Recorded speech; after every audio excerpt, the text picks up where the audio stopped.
మన బ్రెయిన్లో డోపమైన్ అనే ఒక పదార్థము మన మూమెంట్కి చాలా ఇంపార్టెంట్ అని మీకు తెలుసా? ఈ డోపమైన్ మనకి బ్యాలెన్స్డ్గా ఉన్నప్పుడు మన మూమెంట్స్ అనేది కరెక్ట్గా ఉంటుంది. డోపమైన్ తగ్గితే మూమెంట్ అనేది తగ్గుతుంది, డోపమైన్ పెరిగితే డ్యాన్స్ వేస్తారు, అంటే మూమెంట్స్ ఎక్కువైపోతుంది అనమాట.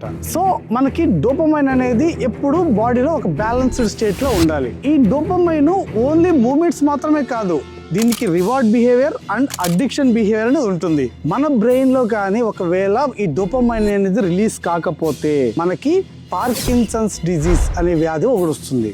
ఈ పార్కిన్సన్స్ వ్యాధి అనేది ఒక న్యూరో డీజనరేటివ్ డిజీజ్. అంటే మన బ్రెయిన్ లో నైగ్రోస్ట్రియేటల్ న్యూరాన్స్ అనేది ఉంటుంది. ఇది మనకి డోపమైన్ అనేది ప్రొడ్యూస్ చేస్తుంది. ఎప్పుడైతే ఒక వ్యక్తికి ఏజ్ అయిపోతూ ఉన్నప్పుడు కొంతమందికి 60 to 80% ఆఫ్ ది నైగ్రోస్ట్రియేటల్ న్యూరాన్స్ అనేది డ్యామేజ్ కానీ, డెత్ కానీ, అంటే చనిపోవడం కానీ, లేకపోతే డ్యామేజ్ కానీ అయ్యింది అని అంటే మాత్రము అప్పుడు డోపమైన్ ప్రొడక్షన్ అనేది ఆగిపోతుంది, లేకపోతే తక్కువ అవుతుంది. మనకి డోపమైన్ తగ్గింది అని అంటే ఖచ్చితంగా మూమెంట్ అనేది తగ్గుతుంది. అప్పుడు ఈ పార్కిన్సన్స్ వ్యాధి అనేది వస్తుంది. పార్కిన్సన్స్ వ్యాధి ఫ్యామిలీ పరంగా కూడా రావచ్చు. ఒకవేళ మీ ఫ్యామిలీలో కానీ ఉంది అని అంటే మాత్రము మీరు ఇమ్మీడియట్గా నోటీస్ చేసుకోండి, ఇమ్మీడియట్గా డాక్టర్ని కన్సల్ట్ అవ్వండి.